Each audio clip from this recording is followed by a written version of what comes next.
Bonjour à tous, bienvenue dans ce débat qui se déroule en direct, un débat qui a pour thème les défis de la supply chain, en français chaîne d'approvisionnement ou chaîne logistique. Il s'agit d'une initiative de SAP en collaboration avec Delaware, Deloitte, Flexo et Ordina. Alors ça ne vous a pas échappé ces dernières semaines, voire ces derniers mois, l'approvisionnement en matières premières et en produits est plus que chamboulé. C'est l'une des conséquences de la crise du Covid-19. Quelle est la situation actuelle et quels sont les défis à relever demain? Pour répondre à ces questions, j'ai invité Hans Skurmans. Vous êtes directeur logistique du groupe Proximus. Bonjour. Bonjour. Bernard Piette, vous êtes administrateur délégué chez Logistics in Wallonia. Bonjour. Bonjour. Et puis Arnaud Popovic, vous êtes planning manager et optimisation logistique chez Spadel. Bonjour. Bonjour, pardon, je dis bonjour à tout le monde sauf à vous. Alors, avant de démarrer ce débat, moi j'ai quand même envie que l'on définisse les choses. Quand on parle de supply chain ou de chaîne d'approvisionnement, de quoi on parle? Alors moi, naïvement, je vais être franche avec vous, naïvement, je me suis dit, c'est le camion qui sort de l'usine et qui distribue ces petites boîtes de produits au magasin final. Alors, je crois comprendre que c'est plus complexe que ça. Qui veut commencer? Je suis d'accord, c'est beaucoup plus complexe que ça. Il y a bien sûr l'approvisionnement, il y a bien sûr les camions, et parfois on dit que la logistique c'est déplacer des boîtes, mais comme tu dis, c'est beaucoup plus de ça. C'est mettre ensemble des colis, c'est faire travailler un dépôt dans lequel on a une chaîne de production d'assembly, mais c'est aussi tout ce qui est circulaire, c'est la remise en état du matériel pour le remettre dans la chaîne logistique. C'est une chaîne aussi qui est mondiale, avec différents acteurs, dans notre cas, surtout en Asie, dans laquelle en fait, tu crées une chaîne dans laquelle tu contrôles tous les composants aussi qui sont dans ta chaîne. Oui, un smartphone, c'est un assemblage de différents composants. Ça se fait dans des usines à partir partout dans le monde, mais ce n'est pas rien qui l'a envoyé, mais on commence certainement aussi avec la crise des chipsets et le Covid, à regarder qu'est-ce qui se trouve dedans. C'est quoi en fait le tier 1 et le tier 2 et le tier 3 qu'on appelle, c'est-à-dire c'est quoi les composants qui sont dedans et qui sont les fournisseurs de ces composants et commence à la contrôler. Donc, pour en arriver en fait à un rôle beaucoup plus stratégique dans l'entreprise. Oui, j'ai beaucoup plus d'intérêt de toute l'entreprise en fait, de qu'est-ce qui se passe chez nous et ils commencent à mieux comprendre. Donc oui, c'est beaucoup plus que quelques camions. Mais Bernard, vous me disiez en préparant ce débat que c'est le produit, c'est le flux de produits, c'est le flux financier et il y a un troisième élément aussi. Oui, en fait, on peut dire que la supply chain, c'est l'ensemble des flux physiques. C'est un peu comparable au système sanguin de l'économie. Et donc, c'est l'ensemble des flux financiers, des flux de marchandises et des flux d'informations qui s'échangent entre tous les acteurs économiques pour que chaque acteur puisse disposer, au moment où il a demandé, des produits dont il a besoin, pour sa consommation ou pour sa production, dans les conditions auxquelles il a demandé, au délai qui a été convenu et au prix qui a été convenu. Et donc, la supply chain a pour mission de pouvoir répondre à cette promesse. Et donc, il y a l'ensemble des acteurs, y compris les consommateurs, et c'est une chose qu'on a parfois tendance à oublier, c'est que les consommateurs finaux sont aussi des acteurs essentiels de la supply chain, parce que dans leur acte d'achat, que ce soit un achat physique ou un achat en ligne, ils vont avoir un impact direct sur la manière dont les produits vont devoir être acheminés chez eux. D'accord. Alors aujourd'hui, je vois qu'Arnaud, vous vouliez ajouter quelque chose. Aussi qu'aujourd'hui, la supply chain est vraiment au cœur de l'entreprise. Oui. Sans supply chain, on ne sait pas produire, on ne sait pas livrer le client et joue maintenant vraiment un rôle essentiel dans la coordination entre les différents intervenants. Donc, c'est vraiment, aujourd'hui, on ne pourrait plus s'en passer. C'est un maillon essentiel. Alors, qu'est-ce qui se passe aujourd'hui ? Alors, on dit que c'est la crise, c'est lié à la crise du Covid-19, mais j'ai l'impression, j'ai l'intuition qu'il n'y a pas que ça. Aujourd'hui, quand vous voulez acheter un ordinateur, des matériaux de construction, des composants pour les ordinateurs, etc., vous devez attendre des délais qui sont parfois jusqu'à 1 an. Alors, d'où vient cette situation actuelle? Est-ce qu'elle était prévisible? Alors, prévisible peut-être. Ce qu'il faut savoir, c'est que les entreprises industrielles, donc les entreprises qui produisent des produits, ont, au cours des années, au cours de ces dernières années, localisé la production de toute une série de produits en fonction de l'endroit où pour eux c'était le plus optimisé. Donc, autrement dit, avec le meilleur rapport coût-bénéfice. Ça a comme conséquence de créer des chaînes logistiques et des chaînes d'approvisionnement qui sont très globalisées. est parfois très globalisée et très peu résiliente. Et donc, il suffit d'un accident pour faire en sorte que ces chaînes d'approvisionnement soient sous pression ou soient même à l'arrêt. Vous avez cité le Covid, par exemple, dans le cadre du Covid, beaucoup de fret aérien circulent par exemple dans les avions passagers. Donc ce qui s'est passé à la pandémie, tout le monde a arrêté de voyager, tous les avions passagers sont cloués au sol, vous avez donc une pénurie de capacité gigantesque. Prenons un autre exemple, plus récent dans le temps, le blocage du canal de Suez. Donc un porte-conteneur se met en travers du canal de Suez, le canal de Suez, qui est un des 4 détroits à travers le globe dans lesquels passent des marchandises, est bloqué. Toutes les marchandises sont bloquées parce que nous, on est dans des chaînes logistiques qui sont globalisées. Et donc, et à mon avis, ce sera d'ailleurs un des défis à l'avenir, très peu résilientes. Et donc, l'avenir sera vraiment à pouvoir mettre en place des chaînes logistiques qui seront plus résilientes. Vous êtes d'accord, Hans? Plus résiliente, la chaîne logistique? Ce que la pandémie a démontré surtout, c'est comme tu dis, elles ne sont pas résilientes. Oui, on a travaillé sur les coûts et donc on a déplacé production et donc du coup transport qui va avec, etc., dans les pays où c'était le moins cher possible. Oui. Donc maintenant, on commence quand même à avoir des réflexions. Est-ce que c'est la chose la plus maligne à faire? Donc on est en train de voir au sein de notre entreprise, est-ce qu'il est possible de rendre ça plus résilient? Mais plus résilient, ça veut dire aussi moins décentralisé. Est-ce qu'on peut commencer, et il y a même Ursula von der Leyen qui a dit, est-ce qu'on peut commencer à produire des chipsets pour tout le secteur technologique, mais aussi tout ce qui est voiture, etc., en Europe? Oui, je pense donc que c'est relocaliser une partie de la production en Europe. Oui, mais il faut faire attention parce que relocaliser, ça veut dire aussi peut-être que ça coûte un peu plus cher. Ouais. Donc à ce moment-là, c'est vraiment des réflexions qu'on doit avoir. Est-ce que à long terme, d'être moins dépendant des maillons faibles qu'il y a dedans. Et ça peut être une usine en Asie qui a été mise en lockdown à cause du Covid. Ça peut être un problème de transport. Tu as parlé des avions, mais bon, et du canal de Suez. Mais c'est aussi un problème de containers, tout simplement, qui ne se trouvent pas au bon endroit sur cette planète. Donc tout ça ensemble, on voit quand même qu'il y a des gros changements. Et en gros, déjà, rien que maintenant, le coût supplémentaire, et non pas encore centralisé vers l'Europe, etc., on a des coûts supplémentaires ayant jusqu'à plus 25%. Et ça, le consommateur dont tu parlais, il va à un moment donné, sans doute, le sortir également. Donc c'est un élément très stratégique et il faut avoir une réflexion dans l'entreprise de comment je peux rendre ça résilient dans le sens où comment je n'arrête pas mon activité économique. Parce que si tu n'as plus de logistique ou supply chain, l'entreprise ne tourne plus. C'est ça. Donc avec un impact global sur l'entreprise. Vous êtes d'accord avec cette définition de la résilience? Est-ce que c'est quelque chose sur lequel vous travaillez chez vous? Oui, alors on travaille dessus. Effectivement, la pandémie a mis en évidence le fait que nos chaînes d'approvisionnement, elles sont vulnérables. Donc on est très vite, je veux dire, à la merci de ce qui peut se passer chez un fournisseur ou chez l'autre.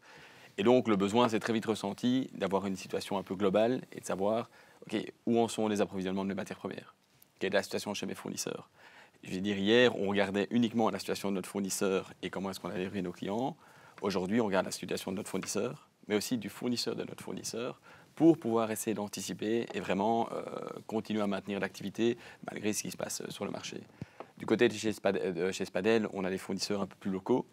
Donc, on n'a pas eu ces problèmes, ou peu de problèmes liés, par exemple, aux conteneurs bloqués ou ces choses-là. Mais ça n'empêche qu'on s'est rapidement mis à table avec nos fournisseurs pour voir comment est-ce qu'on pouvait gérer ensemble cette situation. Alors, comment, vous parlez d'optimisation, etc., mais comment dans la pratique est-ce qu'on fait? Parce que c'est facile de dire on va réfléchir en amont, on va essayer de faire en sorte que cette chaîne ne se brise pas. Ça passe par quoi? Ça passe aussi par la digitalisation, par exemple? C'est un des facteurs, à mon avis, qui pourrait nous aider, tout à fait. C'est-à-dire C'est-à-dire que ça permettrait de donner déjà une meilleure visibilité sur l'ensemble de la chaîne de valeur. Aujourd'hui, je pense que chaque entreprise a sa propre visibilité, mais une entreprise toute seule a besoin d'autres entreprises. Donc, à un moment donné, ça serait important de mettre les données en commun et de pouvoir se dire, OK, comment est-ce que ça se déroule, on va dire, du premier fournisseur jusqu'au troisième fournisseur, jusqu'au producteur, jusqu'au distributeur et finalement jusqu'au consommateur, pour qu'on puisse identifier les risques et que chaque entreprise puisse anticiper un maximum. Ce qu'Arnaud mentionne est tout à fait vrai. Il y a aussi un aspect, un autre défi sur lequel on va certainement revenir, qui est évidemment le défi environnemental. Mais le problème, c'est que, comme j'ai dit, c'est l'échange d'informations. Mais dans l'échange d'informations, il y a évidemment un côté très stratégique et aussi un côté de potentielle concurrence entre entreprises.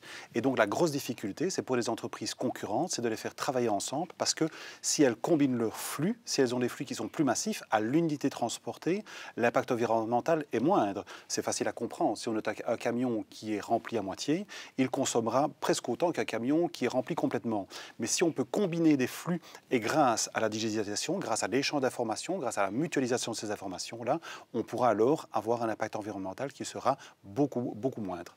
Et moi, je suis d'accord avec toi, je pense. Et un exemple, et c'est sur la distribution urbaine à Anvers, il y a un exemple qu'on a lancé avec Cult. Le Last Mile Delivery. C'est le Last Mile Delivery, mais livraison dans les villes mêmes, oui. Dans lequel, avec Proximus, même avec un concurrent comme Telenet, qui en Flandre est notre plus grand concurrent, ben, on est d'accord de travailler ensemble pour optimiser la chaîne logistique avec des objectifs de sustainability. On peut se faire la concurrence sur plein d'autres choses, mais là, c'est un accord qu'on a vérifié aussi avec nos CEO, dans lequel on dit on ne fait pas la concurrence au niveau de la sustainability. Je pense que c'est un message assez fort pour dire que, premièrement, c'est important au niveau de l'approvisionnement et l'entreprise même, mais aussi au niveau de l'environnement, parce que si on parle de défis sur la supply chain, pour moi, le plus grand, c'est la circularité et la sustainability. Et donc, pratiquement, ça veut dire que Proximus et Telenet, vous m'arrêtez si je me trompe, ce sont les mêmes camions qui livrent vos produits dans la région d'Anvers. Ce n'est pas encore lancé, on est occupé avec, mais on a un accord de travailler ensemble pour faire l'approvisionnement, faire la ville d'Anvers, tout à fait. D'accord. Et est-ce que vous avez une idée sur justement cette idée de mutualiser les moyens? Est-ce qu'en Belgique, on est en avance? Est-ce qu'on a des pas à faire en avant? Ou est-ce qu'on en est, alors, Bernard? Je dirais qu'en Belgique, on reste encore relativement conservateur, même s'il y a des entreprises pionnières. Je pense que notamment les Néerlandais sont à mon avis plus avancés que nous à ce niveau-là, mais c'est essentiellement une question culturelle. Donc c'est pas tellement une question de moyens technologiques, c'est pas une question de disposer des bons outils. Je pense que c'est vraiment une question culturelle. On parle souvent dans notre métier, on parle souvent de modal shift pour parler d'un mode de transport, de passer d'un mode de transport. C'est aussi le mental shift. Donc autrement dit, le fait de réfléchir différemment et d'accepter, comme vient de le dire Hans, ok. On est concurrent dans les rayons des magasins, on est concurrent lorsqu'il faut aller vers le client final, mais tout ce qui est avant, là, on a à gagner ensemble. Et donc, on a encore des progrès à faire. On ne peut pas dire que la Belgique soit au top, dans les bons élèves, mais vraiment pas encore au top. Il y a encore certainement des marges de progrès. Alors, Hans, vous l'aviez suggéré dans votre dernière réponse, et vous parliez de sustainability, de circuits courts. Est-ce que ça, c'est une réponse qu'on peut apporter à l'avenir? Alors, on ne pourra pas rapatrier toute l'économie en Europe, mais est-ce que c'est quelque chose sur lequel les entreprises travaillent à l'échelle locale et un petit peu plus largement? Je pense que la circularité est une partie de la réponse. D'accord. Parce que tu as toujours un volume à acheminer. Oui, tu peux aller parler avec ton fournisseur et tu peux lui demander de produire plus vite ou plus ou whatever.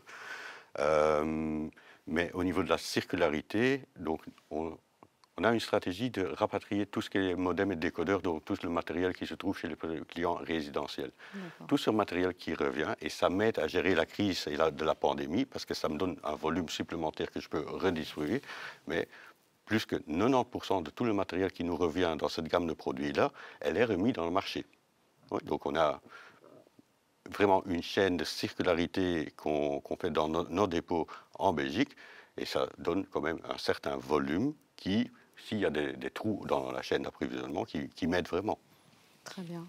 Arnaud. Je veux dire, avec la pandémie, on est aussi passé dans maintenant une gestion du risque, notamment tout ce qui est en approvisionnement. Donc la circularité est clairement quelque chose qui peut nous aider à diminuer le risque.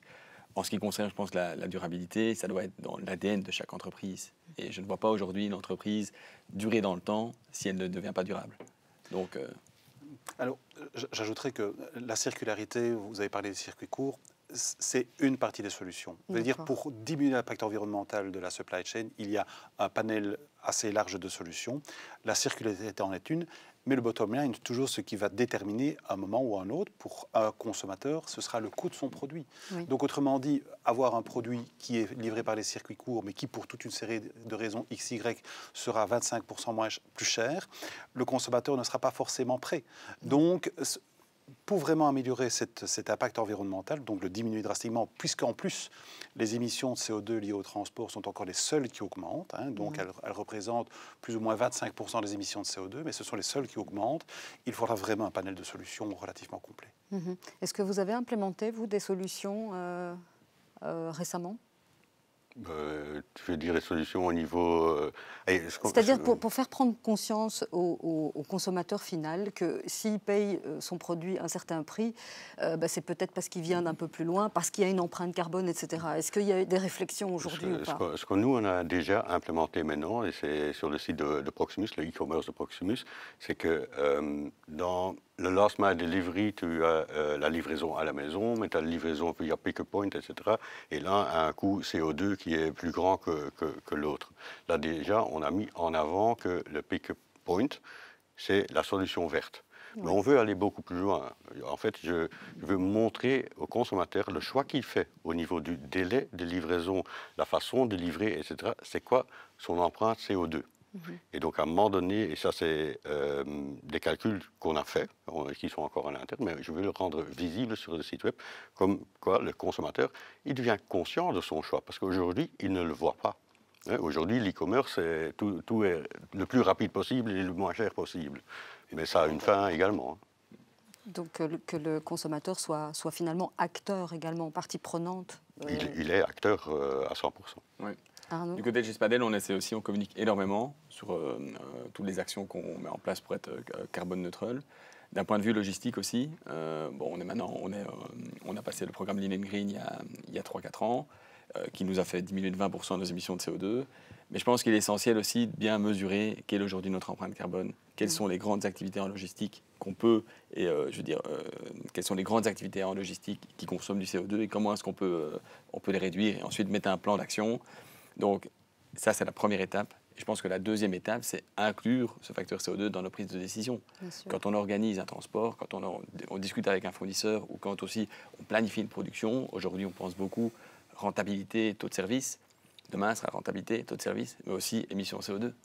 Et donc pour ça, il faut mettre des outils en place qui nous permettent de prendre ces décisions-là et d'intégrer ce facteur CO2 dans nos prises de décision. Mais une fois que tu as les outils, etc., je pense aussi la façon dont on a travaillé dans la logistique, il faut le changer complètement.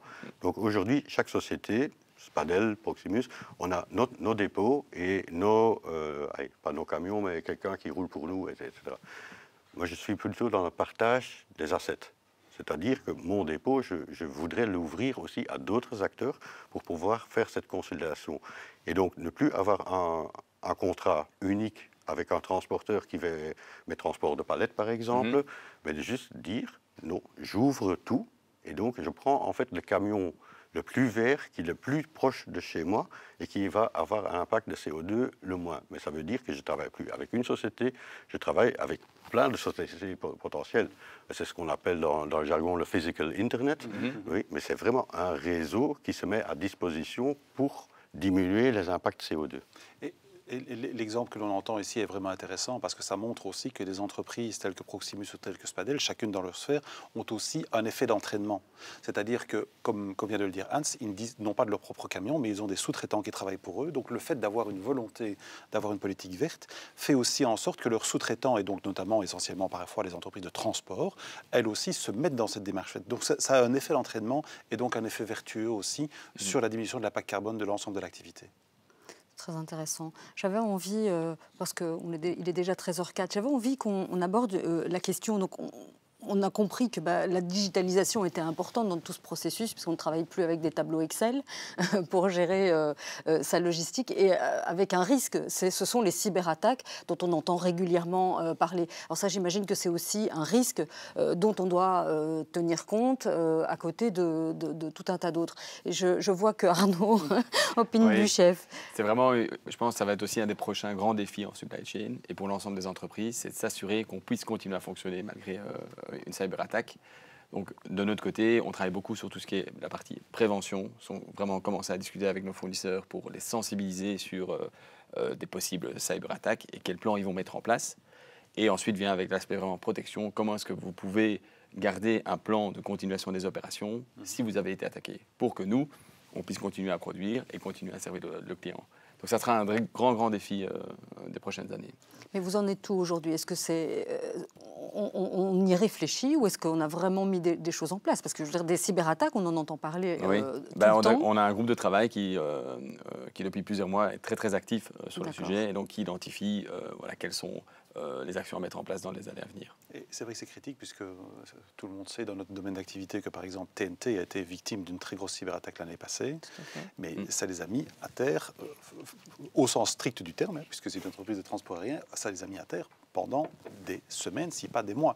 Ils ont failli ne pas s'en relever. Donc ça fait effectivement, ça peut être extrêmement critique puisque, comme on l'a dit, la donnée devient vraiment l'enjeu, enfin, je veux dire, la matière première du supply chain manager. Donc il travaille avec de la donnée pour pouvoir justement prendre ses décisions.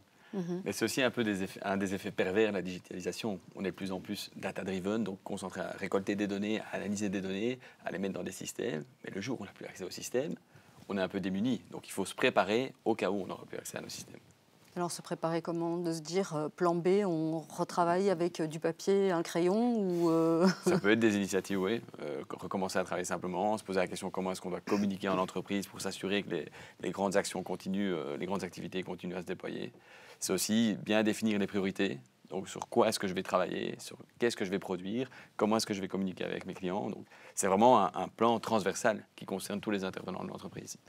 Maintenant, il faut mentionner aussi que dans ce genre de processus, la technologie est pour une part et l'humain est pour une grande part. Donc autrement dit, ce qui est important, la technologie ne reste quand même jamais qu'un support par rapport à ce que l'homme décide et donc reste un outil d'aide à la décision. Donc l'important aussi, c'est l'organisation au sein de l'entreprise et la communication au sein de l'entreprise.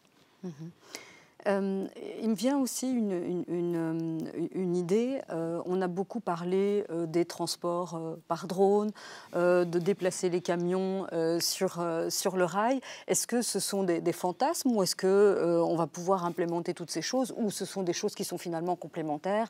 Comment est-ce que vous voyez l'avenir? Je vois Hans qui rit. Mais pour moi, c'est un mélange de fantasmes et non-fantasmes.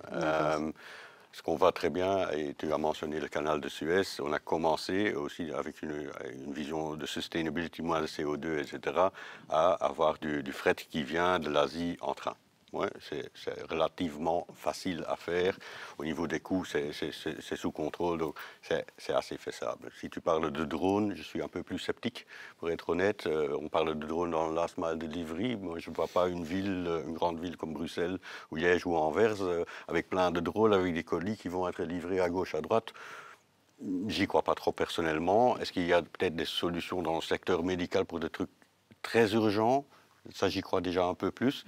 Mais vraiment, un ciel bourré de drones, non, j'y crois pas. Donc, c'est au cas par cas. Je crois qu'en fait, chaque mode de transport doit faire ce qu'il fait bien. Donc, l'avenir est à la combinaison des différents modes de transport pour ce qu'il fait bien. Donc, on parle souvent de report modal. C'est un terme avec lequel moi j'ai personnellement beaucoup de mal. Comme je vous l'ai dit, les émissions de CO2 continuent d'augmenter dans le domaine par rapport aux activités de transport. C'est aussi le signe que les volumes continuent à augmenter et donc l'enjeu c'est que tout n'est pas sur la route. Donc on a la possibilité, en plus en Belgique à ce niveau-là, on est extrêmement bien servi de pouvoir faire du transport ferroviaire, du transport fluvial, mais ça ne correspond pas pour toutes les marchandises. Donc vouloir avoir l'obsession de faire du report modal est pour moi une mauvaise obsession, d'autant plus qu'il y a un aspect qu'il ne faut jamais oublier, c'est que lorsqu'on a une chaîne d'approvisionnement qui implique différents modes de transport, on a ce que l'on appelle des ruptures de charge. Donc c'est le moment où la marchandise passe d'un mode de transport à l'autre. Et alors, ça a un coût. Donc comment est-ce qu'on absorbe le coût encore une fois, on revient à cette idée de coût, ce coût dans la chaîne logistique globale. Donc pour moi, l'avenir est à la combinaison des modes de transport. Pour vous dire sur les drones, je suis assez d'accord avec Hans. L'enjeu n'est pas technologique. Je pense que l'enjeu est d'abord réglementaire et l'enjeu est ensuite sociétal. Donc réglementaire dans la mesure où le drone, c'est une machine volante qui occupe l'espace aérien, ça ne se fait pas n'importe comment. Et sociétal, comme tu l'as dit, Anne, je suis tout à fait d'accord avec toi. Je ne suis pas persuadé que les citoyens seront disposés à voir des centaines de drones voler au-dessus de leur tête avec la crainte qu'un drone puisse tomber en panne et tomber sur quelqu'un ou éventuellement ait une caméra et puisse violer la vie privée de certaines personnes. Donc je pense que là, il y a une part de fantasme. Par contre, je suis totalement convaincu que les drones auront leur place effectivement pour des marchés de niche, pour des actions importantes, enfin pour des actions qui peuvent avoir un effet de levier extrêmement important ou qui peuvent avoir un impact très important. Tu as parlé notamment du domaine médical. Là, je pense que dans des applications de niche, là, les drones ont un avenir. Arnaud. Je suis un peu utopiste, je suis un rêveur, donc non, quand on regarde la situation d'aujourd'hui, je pense que c'est dur de se dire que demain on va avoir des drones qui vont nous livrer. Là, pour moi, la vérité, elle est peut-être un peu entre les deux. Je pense que, comme disait Bernard, chaque mode de transport doit vraiment se concentrer sur ses forces. Et donc, je vois plus quelque chose en transition. Donc maintenant, c'est vrai qu'il y a des flottes de camions qui fonctionnent au diesel. Ben, il faut faire cette transition énergétique. Et peut-être qu'un jour, on sera avec des camions électriques ou à hydrogène qui sont complètement autopilotés, avec un pilote, je veux dire, qui sera dans un cockpit et qui va piloter les camions. Et je pense que chaque mode de transport doit se concentrer sur ce qu'il sait faire de mieux et essayer d'optimiser sa consommation d'énergie. Peut-être que ça terminera par quelques drones. Et il y en aura quelques, oui. Oui, voilà. Je pense, oui. Mais on n'est pas à 5-10 ans, à mon avis. Mais vous regardez, Amazon a fait sensation il y a quelques années d'ici avec son film Prime Air, donc on voyait un drone. Technologiquement, c'est possible. On voit la technologie n'est pas un problème. Mais le problème, c'est intégrer ça dans une chaîne logistique sans que ça crée des ruptures ou sans que ça crée des coûts, des coûts supplémentaires et la question réglementaire. La question réglementaire, ça veut dire que là, l'État est partie prenante. Bien sûr, bien sûr, bien sûr. Et d'ailleurs, puisque ici, et en plus, parfois en Belgique, c'est parfois un peu compliqué avec des mélanges de compétences fédérales et de compétences régionales, mais effectivement, là, donc, l'autorité publique a un rôle fondamental sur le fait notamment d'autoriser les projets pilotes. Un autre aspect, Arnaud l'a évoqué rapidement, c'est aussi toute la question des véhicules autonomes, par exemple. Alors, est-ce que les véhicules autonomes sont la solution? Je n'en sais rien. Mais pour le moment, le dispositif législatif en place, et principalement dans les régions, pour le moment, n'autorise pas la mise en œuvre de pilotes, de projets pilotes avec des véhicules autonomes, comme par exemple des barges autonomes. C'est en train de changer, c'est déjà possible en Flandre, ce sera bientôt possible en Wallonie, mais ça demande d'abord une adaptation réglementaire afin de pouvoir ensuite mettre en place des expériences pilotes. Enfin, pour moi, c'est une problématique européenne. Hein. Ça Oui, va beaucoup plus loin que la Flandre, la Wallonie, Bruxelles. Au niveau du multimodal, on a fait des business cases pour voir est-ce que c'est faisable, etc. Ce que tu disais, c'est important. Tu as toujours le cross-docking en français, en anglais. Oui. Oui. Et donc, à ce moment-là, tu as un coût supplémentaire. Donc, il y a la volonté, il y a le service level qu'on peut atteindre, etc. Mais au niveau purement financier, comme tu as en fait une action supplémentaire, ton plan financier ne tient pas la route. C'est pour ça qu'on a arrêté, on n'a pas fait. Au niveau CO2, c'était vraiment très bien comme idée. Dans la réalité, c'est parfois plus dur que ça. Et ce que tu dis est vraiment la démonstration, et c'est tout à fait logique, puisqu'une entreprise, sa première fonction, forcément, c'est de livrer ses produits, mais c'est aussi de dégager de la rentabilité. On ne fera pas de l'environnemental pour de l'environnemental. Certaines entreprises peuvent se permettre d'avoir des positionnements un peu plus pionniers, je dirais, mais il faut combiner les deux, la dimension environnementale et la dimension économique. Arnaud ? Je suis assez d'accord. Je pense qu'aujourd'hui, les deux vont ensemble, mais il faut vraiment une approche globale. Ça veut dire que, aussi bien au niveau européen, au niveau de la Belgique, il faut qu'on ait un peu une vision et qu'est-ce qui doit être mis en place pour arriver. On a beaucoup parlé de l'aspect légal. L'aspect légal aujourd'hui est hyper important. Tant qu'on ne définit pas un cadre légal, par exemple, il est très difficile d'avancer dans ces directions-là. Messieurs, je vous remercie beaucoup. Il est 13h14, on est arrivé à la fin de ce débat. Je vous remercie de nous avoir suivis jusqu'à maintenant. Je remercie mes invités. Hans Skurmans, vous êtes donc directeur logistique du groupe Proximus. Bernard Piet, vous êtes administrateur délégué chez Logistics in Wallonia. Et Arnaud Popovic, planning manager et optimisation logistique chez Spadel. Je vous remercie à tous et je vous dis à très bientôt. Merci. Merci à toi aussi.